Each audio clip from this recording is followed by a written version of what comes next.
ఏవండోయ్! పొద్దున్నే జిడ్డు మొహం ఏసుకొని వచ్చేసింది ఏంటా అనుకుంటున్నారా? ఏం చేత్తాం అందరికీ ఒకేలాంటి స్కిన్ ఉండదు కదా! ఈ మొఖానికున్న జిడ్డు పోగొట్టడానికి ఈ మధ్యన ఒక ఫేస్ వాష్ వాడుతున్నా. ఈ వరకు పొద్దున్నే లేవగానే సున్నిపిండి అయితే రుద్దేదాన్ని. ఇప్పుడైతే ఈ ఫేస్ వాష్ యాడ్ అయిపోయింది. అదేనండి మొన్న మా బుడ్డోడికి సబ్బు బుక్ చేసినప్పుడు ఫ్రీ వచ్చిందన్నాను కదా! అది వాడేస్తున్నాననమాట.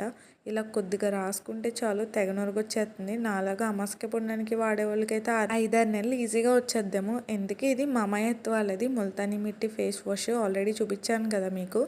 చాలా బాగా పనిచేస్తుంది. నాకైతే ఆయిల్ స్కిన్ పోతుంది.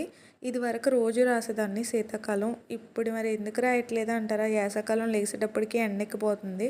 పొద్దున్నే ఇలాంటివి పాముకుంటూ కూర్చుంటే ఇంట్లో పనులెవడు చేస్తాడు అందుకని చెప్పేసి మానేశాను. ఎప్పుడైనా తొందరగా లెగిస్తే ఇలా వాడుతున్నాను అనమాట. జస్ట్ సర్క్యులర్ మోషన్లో ఫేస్ అంతా అప్లై చేసిన తర్వాత కడిగేస్తే రిజల్ట్ చూసారా? నా జిడ్డు మొహం కూడా ఎలా జిగ్గేలు మనిపోతుందో. ఇంతకు ముందు యోటో బాక్స్లో బుక్ చేసిన అప్టాన్ ఫేస్ వాష్ అంత బాగాలేదు కానీ ఇదైతే నాకు భలే నచ్చేసింది. ఇది రాసుకోగానే ఓ కలకల్లాడిపోతామని నేనైతే చెప్పను కానీ బాగుంది అంతే. వీడియో యూస్ఫుల్ అనిపిస్తే లైక్ చేసి ఫాలో అవ్వడం మర్చిపోకండి. బాయ్.